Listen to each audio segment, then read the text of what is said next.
lots of things happening right now with the Epstein situation. Well, let me tell you what's going on. Okay. So the first thing is eight things. Eight things are happening right now. And let me tell you what they are. The first one is, as you know, the House Oversight Committee has released hundreds of pages. So I'm going to go through, make sure we're all on the same page here. Make sure we all understand what is going on, because there's a lot of going on.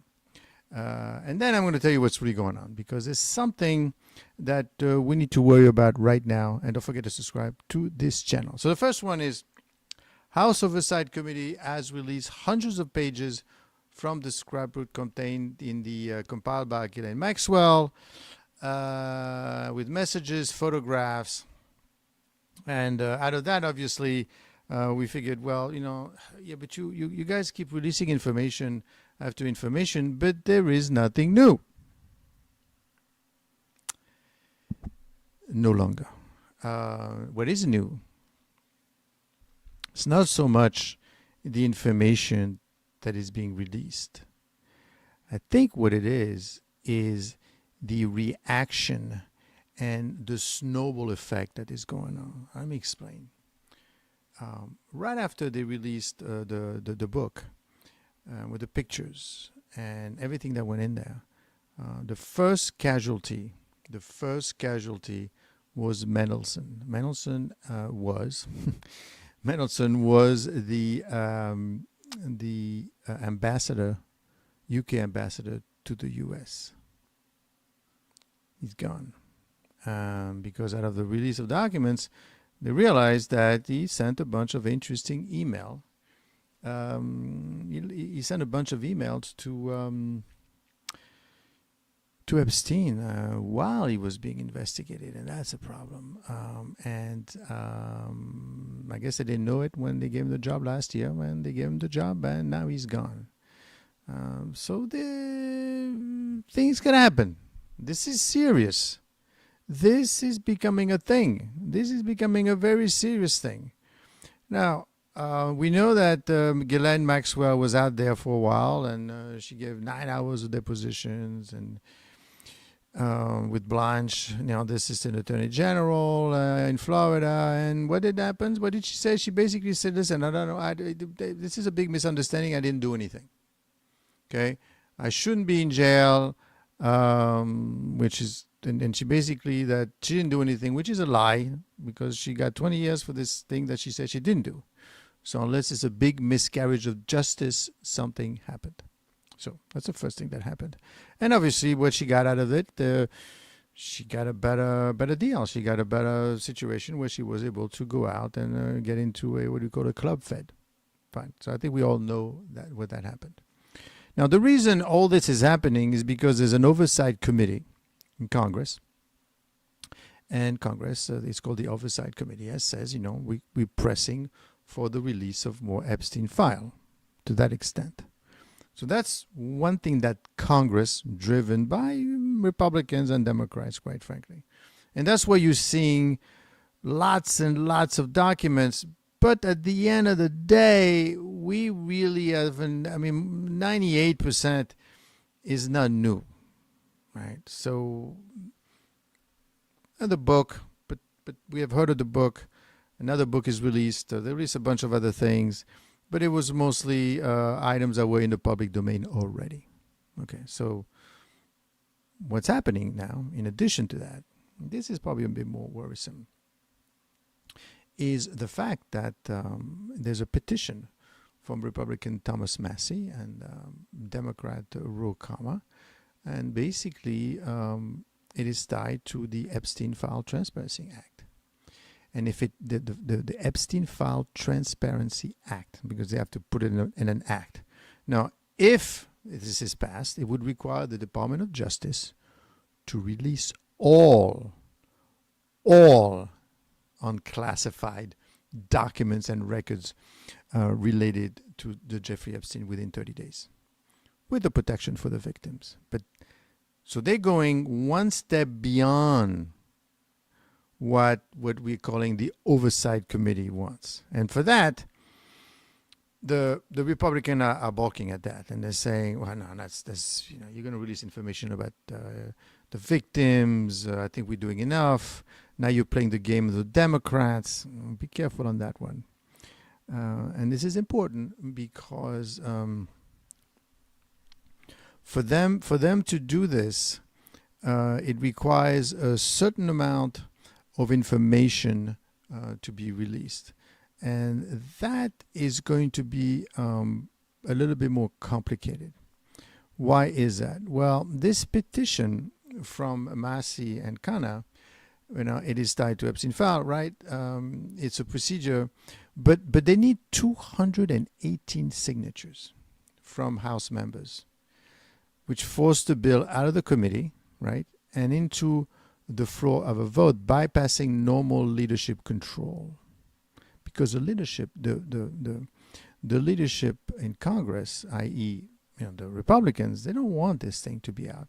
And the reason they don't want it makes perfect sense. They don't want it because they don't want it's taking too much time, and the victims are going to be, might be slighted, and maybe too much information is going to come out, and it's creating lots. Not so much that they may have something to hide. It's just that they think that this is becoming all engrossing, and frankly, it is already engrossing because now, in addition to that, so they need 218 votes, but they also need a certain amount of Republican votes.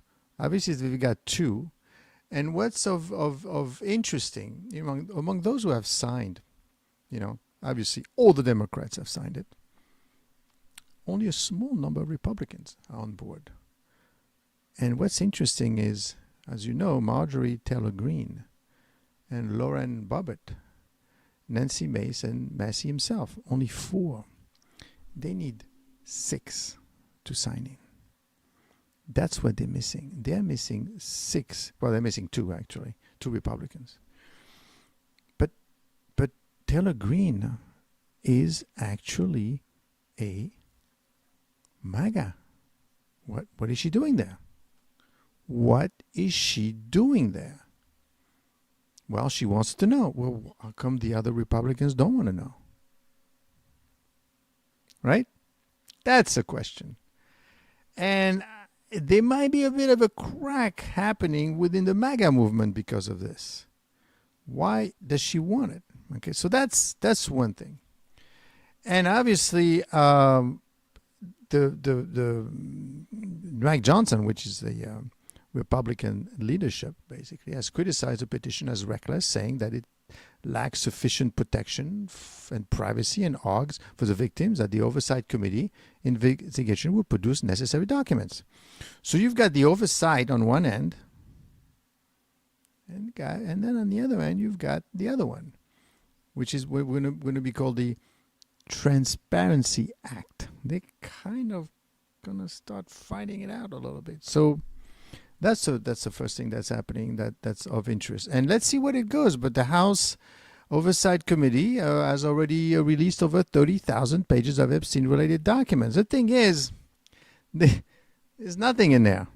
Nothing much of anything, quite frankly. And they want to see more. But back to my recap. That's not all that's happening. And this is a snowball effect that you're seeing. The U.S. Treasury has agreed to share finance records connected with Epstein and Maxwell with Congress. This includes some suspected activity reports. So now we're also getting it from the Treasury Department. They're also going to be releasing information through because of, in accordance with the government. So more information is being released. Probably nothing is going to come out of this, but we'll see. And it doesn't stop that. The Senate Democrats tried to force the release of Epstein case files via amendments to the Defense Authorization Bill. What? Well, basically what the Democrats are doing is say, well, you know what, we're putting this bill together, which is the defense bill, and these efforts have mostly failed so far. For example, the Senate voted down a measure that would have required the AG to release the files. So basically, as part of the as amendment to the defense files, you just had a blurb to it, say, oh, by the way, in addition to this, I would like that. They said, no, this is not passing.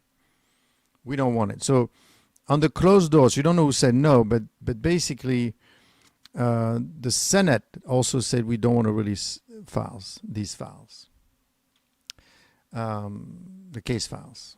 Okay, and okay, well, what does it mean? Well, what it means is obviously enough is enough. The problem is when you say enough is enough, it might also indicate that I don't want it to be released.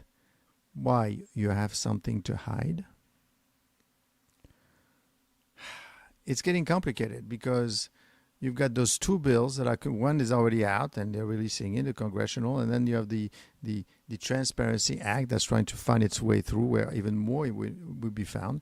And then you've got the Treasury is going to release information. And then on top of that, you've got the Democrats trying their own way to because they're all fighting it out to say, listen, I have nothing to hide. I want to release everything. And everyone that says, no, I don't want it, you have something to hide.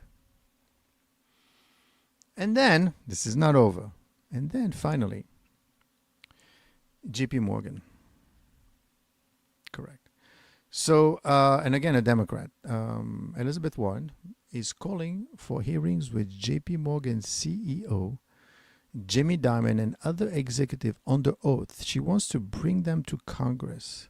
They want to probe where the bank leadership knew what they did, how much was ignored, and whether there was negligence or worth. So now they want to bring back JP Morgan to Congress. Republicans or Democrats, no differences. Well, right now, I would agree because what's happening is they want to release. They're both saying, yeah, release. But you're saying, well, you know what? It's like I caught a fish. Well, what kind of fish? Well, I went fishing and I caught a fish. What do you want from me? No.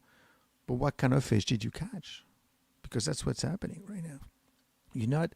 You're getting lots of information released, lots of activity, and everybody says, yes, I want everyone to know everything. Well, but then release everything. Well, not every, but it's too much now. Why? And as you could see, it's become political. Now, remember one thing. No one is going to go to jail. Not that you're not going to lose your job over it, or you're going to be tainted, or you might lose an election over it. But that's what's happening right now. This guy in the UK doesn't impact us too much. In the US, still, he was an ambassador, and he's gone. Now they want to bring JP Morgan. Now, why is JP Morgan such a... I will tell you why. So basically, what happened with JP Morgan is that they made about $1 billion worth of transaction despite warnings with Jeffrey Epstein. They processed over $1 billion. They processed $1 billion because basically due to Jeffrey Epstein. And over a period of 15 years, this includes frequent large cash withdrawals. Many $40,000, $80,000, $40,000 to $80,000 a month. I mean, somebody takes that kind of money a month, which compliance flagged as suspicious, right? I mean, compliance is going to say 80,000. I mean, I don't know if you know, but if you take more than $10,000 out of the bank, that's a red flag. And they want to know. You don't have to explain yourself, but it's a flag, because if once it becomes cash, who knows what you're doing with the money? In this case, there were many withdrawals per month, multiple times. 40, 80,000. The bank had internal compliance concern about Epstein's status as a convicted sex offender, but senior leadership apparently overruled or ignored those concerns at multiple points. That's not looking good for JP Morgan, right? Connection to high-level executive, Jeff Staley. Jeff Staley, a senior wealth management executive, and later on became CEO at Barclays, is alleged to have pushed for the bank to retain Epstein as a client despite concern. There are also emails and internal communications on the review showing that the leadership was defended internally by certain executives, even after compliance flagged the risk. I mean, Epstein reportedly had more than $200 million in accounts at JP Morgan at various times. So this relationship with JP Morgan also helped him a lot. It helped the bank in other ways. Introduction to high net worth clients. I mean, it was a gift that keeps on giving. He knew a lot of people. And they made a lot of money out of the fees. His relationship with JP Morgan also helped the bank in other ways, right? So basically, U.S. senators are calling for hearings for JP Morgan and other executives on the world. They want to probe them and want to know exactly what went on here. Now, you should know that JP Morgan settled lawsuits related to Epstein activities. Now, what I mean, whenever you're settling on something like that, it doesn't mean anything. All it means is that you're not pleading guilty. They paid about $290 million to a class of Epstein victims in 2023, $75 million to the U.S. Virgin Islands for claims that the bank enabled trafficking operation by failing to properly report suspicious activity. So basically, what we're saying is, okay, fine, you know what? I made a mistake. I'm sorry. I didn't realize this was going on. Okay, fine, pay them off. I'm not guilty of anything because that could be a lot more money. So exactly how much JP Morgan leadership beyond the executive that we're talking about knew of Epstein illicit activities, and that's the reason Warren wants them to Congress. Let's talk about this a little bit. Some internal warnings were raised, but how many times and how forceful they were acted upon is under debate. They say, listen, we're not going to go into that. Just pay them, pay the people, pay the women, pay everyone, and they pay a lot of money, quite frankly. Obviously, they did something, and it's basically under the advent that it was a mistake. We didn't have the guidelines. Not that we knew what was going on, but we just, we didn't pay attention. Okay. So whether JP Morgan knowingly facilitated specific illegal acts or whether their negligence was more than failing to enforce procedure, the line between turning a blind eye, of warning ignored, or collusion or direct facilitation remains legally and factually murky. And that is the problem. So the full set of documents, particularly unredacted records such as SARS, bank account, emails, right, and internal memos are not yet completely public, and Congress is pushing, we want to see the documents. Ouch. How much a settlement imply admission of wrongdoing versus just being pragmatic legal resolution. In most cases, JP Morgan has denied knowing of criminal wrongdoing. We didn't know anything about it. We made a mistake. We should have a better, when somebody keeps taking $80,000 a couple of times a month, we should have asked a question. But we didn't. It's a mistake. So we're going to pay $350 million. $290 million plus another $75 million for the U.S. Virgin Islands. So fine. That's not enough. So now Warren, and let's see if she's able to get that, she wants JP Morgan to come in and talk about it to Congress and to the Senate. That's a lot of damage, and I'll tell you what, because right now there are hearings ongoing. August 18, August 28th, September 2nd, September 9th, September 19th. That's the one you want to see. Today, in September 19, September 18, September 19, I'm sorry. You want to listen to that one. That one you're going to hear everyone, well, because it's public. It is going to be public, and people, I want to know what is going on. Then, of course, the last one is October 14 with Bill Clinton. We shall see, we'll see. We'll see what we'll see what happens there. So this is very interesting. So what does it mean? What it means essentially is that you're having all these activities around this, and some's gonna have to give. Okay, something is going to give, and something is gonna have to give because and on a several level. I mean, obviously, like I said before, we've got what do we have? We have the House Oversight Committee, so that's the one that we're all familiar with, which after the U.S. administration said, well, there's nothing there. You're playing the games of the Democrats, and the Oversight Committee said that's fine. Let's just release information. We need to release information to know exactly what happened, right? Fine, do it. And that's when you have the reams and reams of document, and in the middle of all that, you have the birthday book, which is being disputed. And then they say we're going to bring these people in Congress. We're going to schedule everyone so that we're set once and for all as to what really went on. Now, this is not a trial. It's kind of a trial balloon at the end of the day, right? You're just asking lots of information to be released among lots of different people so that you could see eventually, maybe something comes out of it. But what has happened so far, and I think I reported this earlier, is nothing much is happening. As far as we're concerned at Black Swan, well, this is just release of information. Epstein, the case is closed. He's dead. She's in jail. How is that going to impact everyone, right? Well, it's going to impact. I mean, it's going to have an impact because, and that impacts obviously the way the country is going to be run. And I'll tell you why. Because at the end of the year, you've got yourself a midterm election where all of Congress is going to be is going to be voted in or voted out, and then a third of the Senate. This could be major news. I mean, you could potentially have a different looking Congress, which obviously, if it's not Republican, it's going to be Democrat, and they're going to say no to everything that the president wants to do, which have a huge impact on the way the country is run. That's what I'm saying. Now, why would this happen?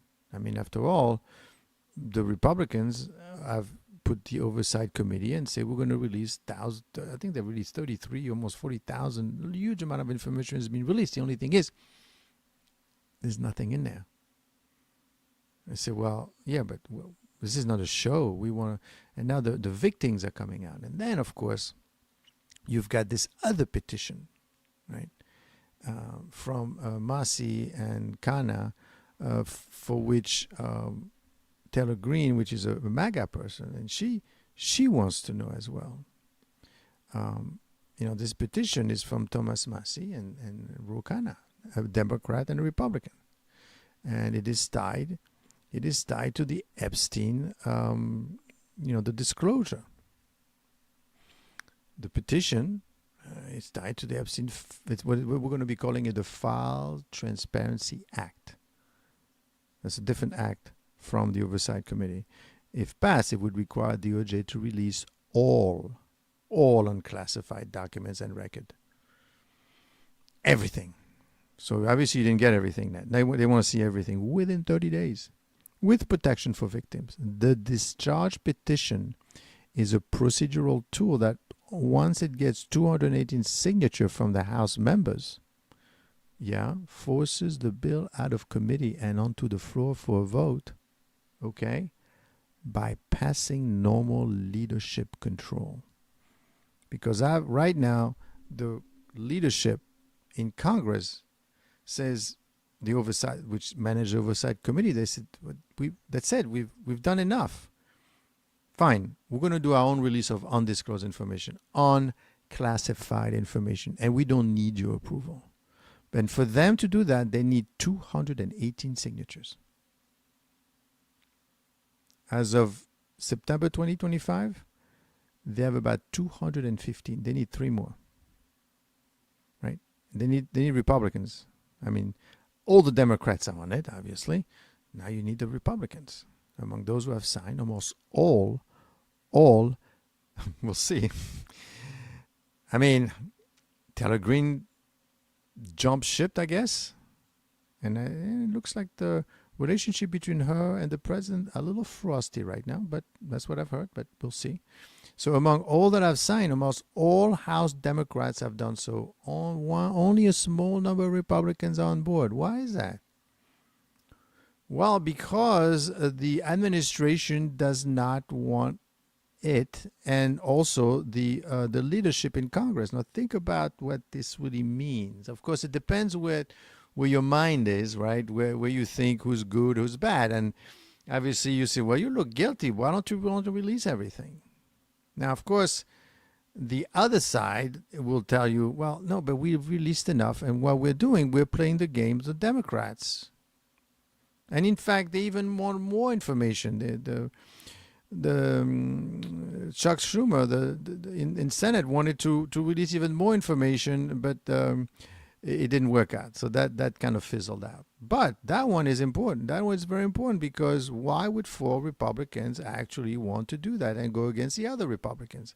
You have to understand the U.S. administration has a strong hold on the Republicans in Congress. So we're going to vote as a bloc. Right? We're together here. Well, not anymore, because a few of them are going on the other side with the Democrats. The question to say is, but why? Why, as a Republican, would you want to do that? You're going against, the administration, which means the president, and you know how that goes. You're going against the leadership in Congress. Do you really want to be reelected? Because you're going to need these people to be reelected. You're going to need the money, the connection, the network. Are you willing to risk that? To release all unclassified information? Yes. Now, you have to understand that Massey himself is not a particularly good friend of the administration, to say the least. In fact, they have tried to have him lose an election, which didn't work. Okay. And as bipartisanship, right? I mean, why not? The thing is, by doing that, you're basically crackling a little bit more the what's going on with the MAGA movement. And this is exactly what they were concerned about, right? If you can understand, because now we're going to go into the midterm elections fractured or not. Because suppose they get those 2 additional votes, Republicans, and they release the information, and there's nothing. Okay. Well, if there's nothing, then it was a big waste of time. But at least if you tell a green, and don't forget, there's about 2 or 3 women out of the 6.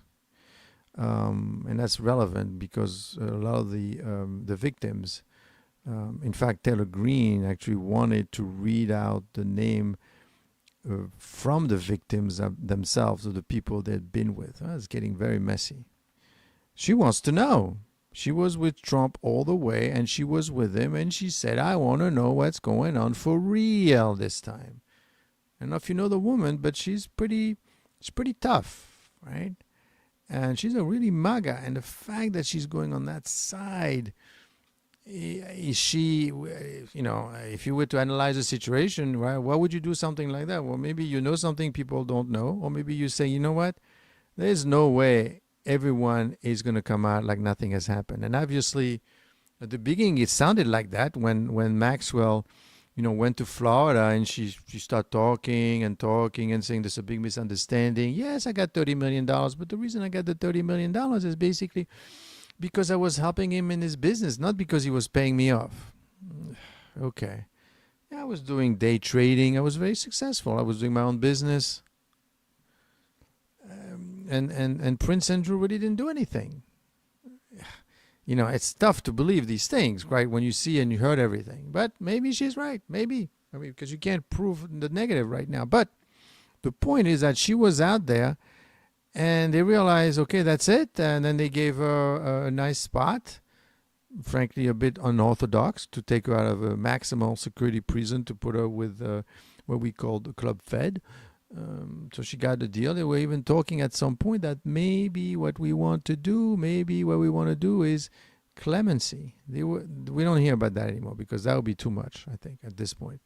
But now, as they're releasing information, the ambassador lost his job. So it's bad enough that they want to do something about it. So somebody lost something here. I mean, again, nobody goes to jail. It's just it's dirty, right? It's tainting. So people are getting tainted. And now, obviously, you've got the Senate, not the Senate, but members of the Senate who want to know what's going on. Regarding this situation with what we're going to call the release of the unclassified information, the one with Massey and Taylor Greene, a few of the Republicans who were initially supportive or considered supporting our holding back, apparently due to pressure or concern about political repercussions. Lots of pressure is being put on these people. The question is why? Why are the Republicans not allowing it? Well, they're basically saying, listen, we released the House Oversight Committee, led by Republican James Comer, has already released 30,000 pages. Some Republicans claim that their release reduced the urgency or needs for the petition. Why do we need to do more information? Can we move on to something else? So if 2 more Republicans signed, the petition would hit 218 and force a vote. And of course, you have to force a vote on the floor.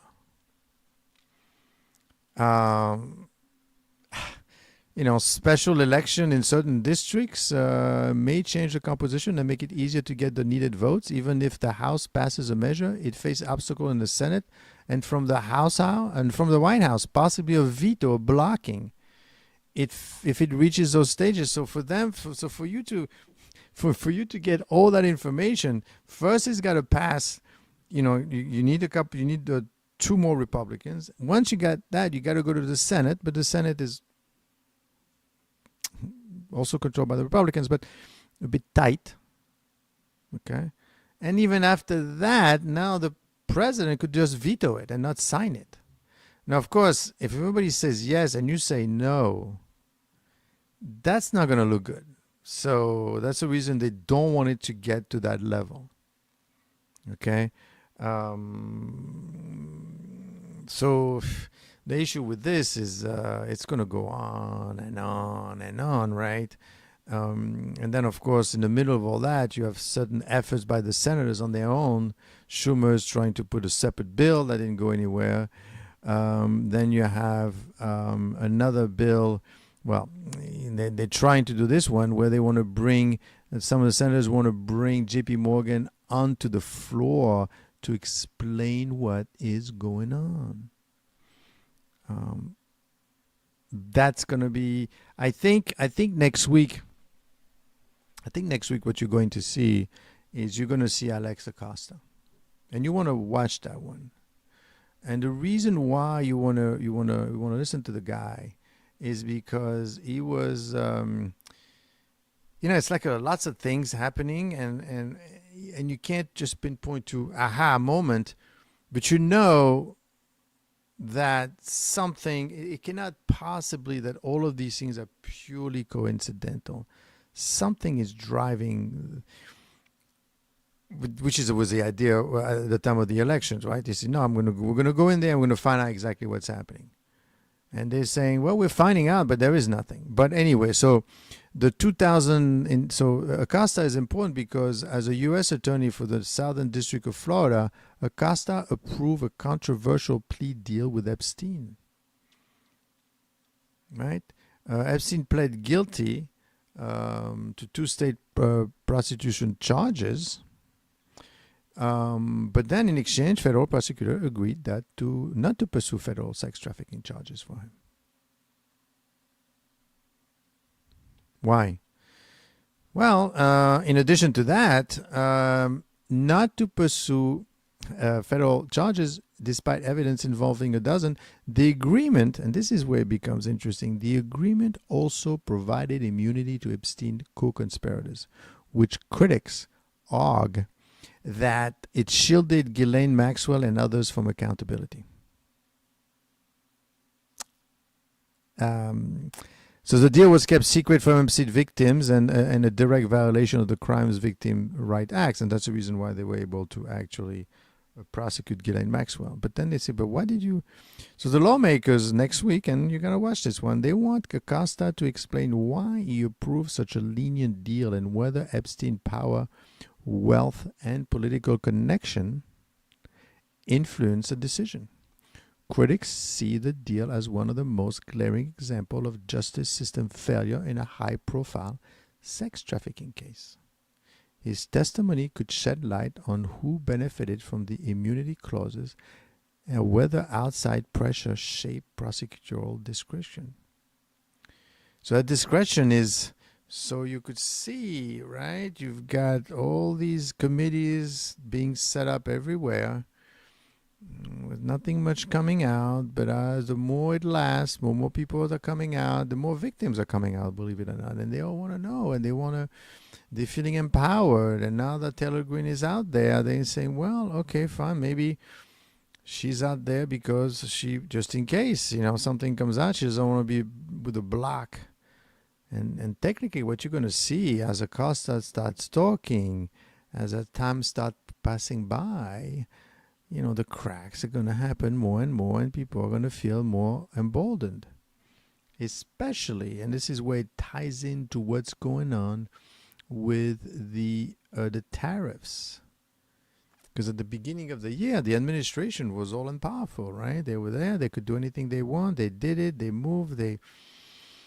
They went after everyone in a coercive kind of way, and frankly, they have to do and move fast, because at the end of the day, you have to understand the reasoning behind all this is that the U.S. is running out of time in terms of being able to be competitive in the world market. The U.S. doesn't make much of anything anymore of importance. Make right? Most of the medicines are made overseas. The everything having to do with the rare earth minerals and losing ground on semiconductors. I mean, this didn't start now, right? It started a long time ago, but it's now starting to hit the road. At the same time, what we've seen is other countries are kind of bounding together. Now, of course, many will tell you, well, that's because of the way the administration is doing it. Well, I mean, you have to do something. The U.S. administration is not the only one that wants to reduce its trade deficit. India wants to reduce its trade deficit with China. So this is happening. So, but the point is, it's going to have a huge impact going forward as to what is going to happen in Congress, and it's going to have a huge impact to what's going to happen in the economy as a whole, because right now, the administration, as I said before, was all powerful, but now it's kind of losing ground a little bit at a time, especially now that the whole thing with the tariffs is being questioned with the Supreme Court. And that's a problem, because if the Supreme Court says that it is now a problem, what are you going to do?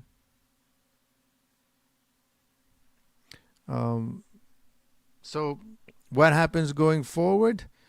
That's the question. And that question, I think this week you're definitely going to, well, let's see if more Republicans are going to come on board. But I mean, for that, this Discovery Act, but that's going to be very difficult, because then it needs to go to the Senate, and then it needs to go to the U.S. President. That's going to take a while. So next week you're going to have to see what Alex Acosta is going to say.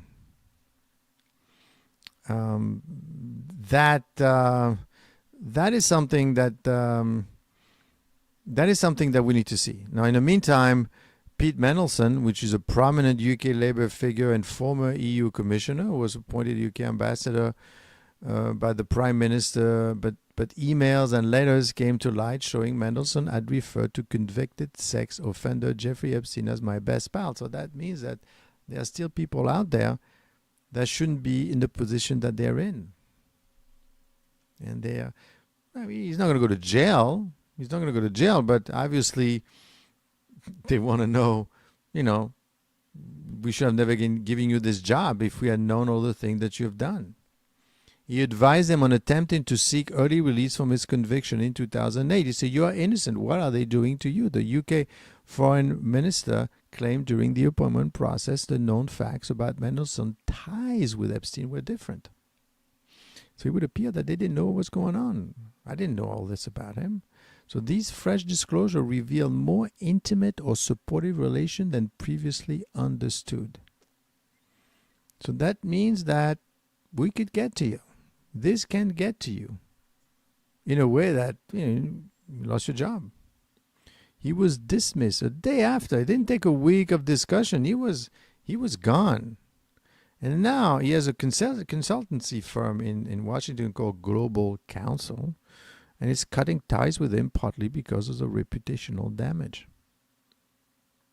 And then, of course, there's some impact domestically with the UK Prime Minister, and you could see how these things go, right? I mean, it's a problem. It's a problem for all these. So the question now is, well, what happens next, and how does this end, right? Wow, obviously there's a lot of pressure being put on the Republicans and the Democrats not to release any more information because it keeps permeating and creating damages, to the process and to certain people. Doesn't mean that you have not said anything to hide, no, but the fact is it is disturbing. And now, of course, like I said, I think I mentioned in one of my live before, the more you talk about this, the more you bring out stuff, things are going to come out. And oops, I didn't realize. And now imagine JP Morgan going to in front of Congress, the CEO, and having to explain what he's going to say. He says, well, we already settled. And the reason we settled is because what we're saying is we don't know exactly. We made a mistake, and we didn't have we didn't control the money properly. We had compliance issues. Is that enough? Right? Can you say, you could imagine if you have Warren out there on the floor saying, so you didn't know anything, you never went to any of the parties, you didn't know anything at all. So what the question, of course, is regarding Acosta. What kind of question are they going to ask him this week? Well, let me give you a feel for the type of questions, and you're probably going to see some of them as to exactly what kind of question they could ask him. Because I think that is quite relevant, especially in terms of who he knew and what he did, right? So the ongoing congressional investigation in Epstein could influence the 2026 midterm elections, right? It's going to erode public trust, especially for Republicans. During the July 2025 Republic Massey warned that the Epstein controversy and associated lack could damage public confidence in the GOP. He said it, and hurt, their midterm process. Massey cautioned for Republican voter apathy could grow unless accountability is clearly demonstrated. And that's what he wants to release this word. In other words, if voters perceive the GOP as shielding powerful figures, it may depress turnout among the party's own base. Congressional scandals have repeatedly shifted electoral tides. In 2008, for example, the Mark Foley scandal contributed to a major GOP defeat. Several analysts linked the party loss of control in Congress, it did happen, to the scandal fallout and resulting voter backlash. And a similar perception of institutional corruption and cover-up now, even if not identical in substance. So it does happen. It has happened in the fact that elections have been overturned. It happens. What else do we have? Let me see. A similar perception, potential political benefits for the Democrats is there. Strategic leverage by minority lawmakers, broader electoral landscape, and institutional trust. Usually, the midterm, believe it or not, is a referendum on governments. Midterm elections traditionally serve as a judgment of the current administration and Congress. Voters also weight perceived failures or crises more heavily. A fractured response to the Epstein controversy, especially if the public senses some protectiveness towards elites, risk reinforcing narratives, right, of ineffectual or morally compromised governance. And then, of course, Trump's broader election tactics might be under scrutiny. So that could be a problem. That could be a problem because now the whole situation is just, it's just too much. Now, of course, but we got what's her name, Maxwell, to come forward. And in July 24th, 25th, Maxwell interviewed, stand out as shocking, or at least striking given her history in the context. For example, there was a DOJ alleged Maxwell personally received $30 million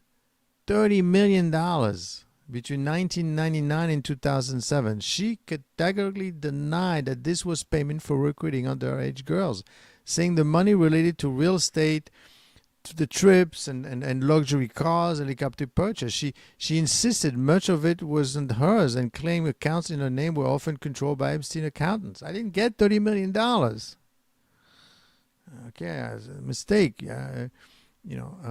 She mentioned the high-profile names and denial, saying that all these people didn't do anything. She framed herself as a general manager. Maxwell consistently described herself as a logistical aide or property manager, not Epstein romantic partner. She likened, managing his ranches and home of running hotels and claiming a job. I mean, she repeated denials of knowledge. She was at odds of surprising detail. Epstein allegedly claimed a heart condition. She said she'd never stayed a single night at his house. She admitted a day trading tech stock like Apple, and she made lots of money. It's just that when you hear all these things, but then again, you wanted information. We told you what's going on. Here it is.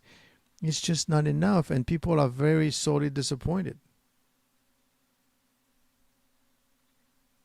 So I think that they're gonna want to know what this guy knows. They're gonna want to know what Acosta knew, and what he knew, but right now it's all gonna be discussed. It's going to be discussed in Congress. So what do we make up of this situation? Well, I will tell you that this does not end well for certain individuals. Unless you believe that no one did anything, everything went fine, it was a big misunderstanding. First it was nothing, then there was a House Oversight Committee. Then there was a discussion with Ghislaine when she went out, and she said, okay, I'll give you an interview. And then they released more information. Then they released 30,000.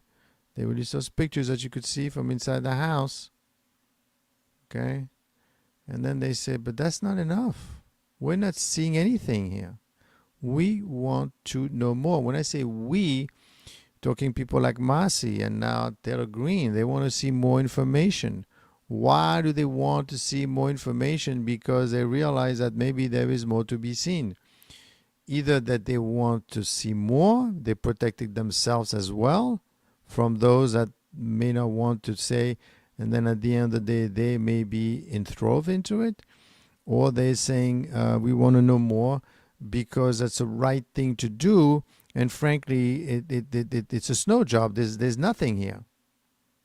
which isn't like what the administration has been saying. There is nothing. It's just the more you hear about it, the more you see. I mean, think of it this way. When how much money did he have when he died? He had about $300 million when he died. It's amazing the amount of money, right? And he had he had over $600 million. I mean,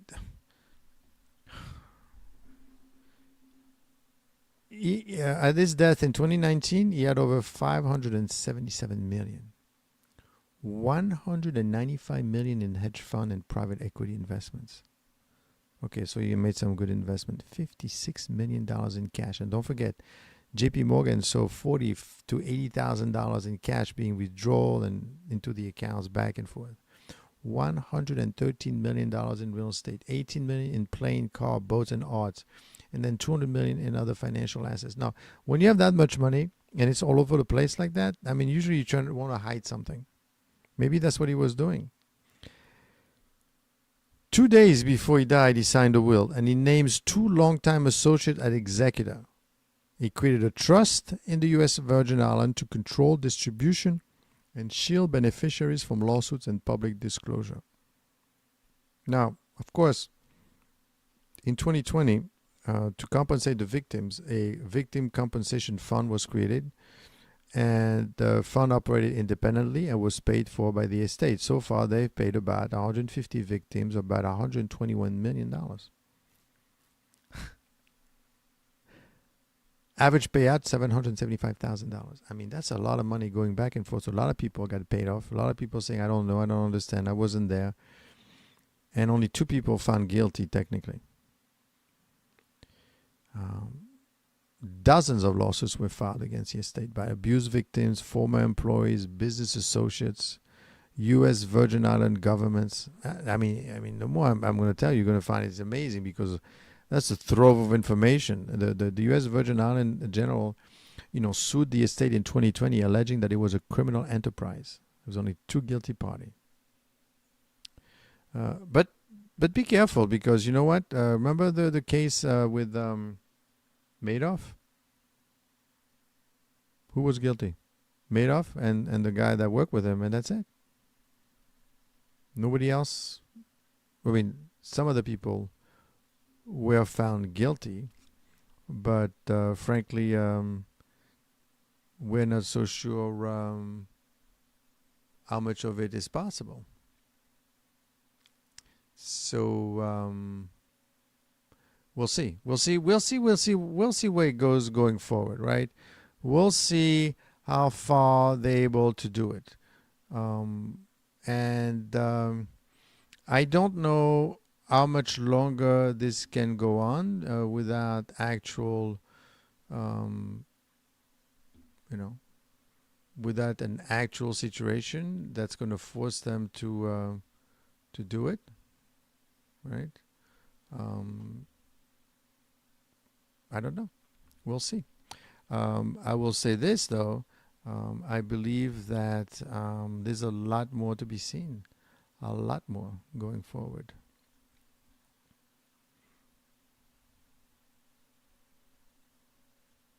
What else do we have? Let me tell you exactly where we are, because, the more I'm going to tell you, and the more you're going to realize that this thing is so endless that there is no way that this was just 2 people, right? And the more you think about this, you're not going to be the only one that think about it. The more you're going to realize, the more you're going to realize that something is going to have to happen. Because if it doesn't, then the Democrats are going to, come forward and say, hey, listen, we wanted everything to be released, but the Republicans, they didn't want to know anything. They didn't want you to know anything. They even want to bring Ghislaine Maxwell onto Congress. But of course, she's going to want actual she wants actual, another deal for her to talk some more. But although she said, and I think she knew that already, that she basically said, well, I have two choices. I could either wait to go to Congress and make a real deal for myself, or I could say no one is guilty, absolve everyone. They're gonna laugh at you, but you get a better sell, and maybe that's the way to do it. And I think that she picked that deal instead. She could have gone all the way to Congress if she wanted to, but now it's going to be very difficult for her to go. And frankly, she should be indicted on something because, frankly, she lied during her testimony. Even though she has immunity, she does not have immunity for lying. And when she said that she didn't do anything, basically, but that what? It's a big misunderstanding, right? And frankly, at the end of the day, we don't have a trial. We do not have a trial, and this is very important, right? This is very important for the MAGA people because they want to know exactly what happened. This was all about the swamp. Remember the situation with the swamp and everything else? They want to know what happened, and they want to know right now. So we'll see. We'll see what happens. We'll see where they go with this.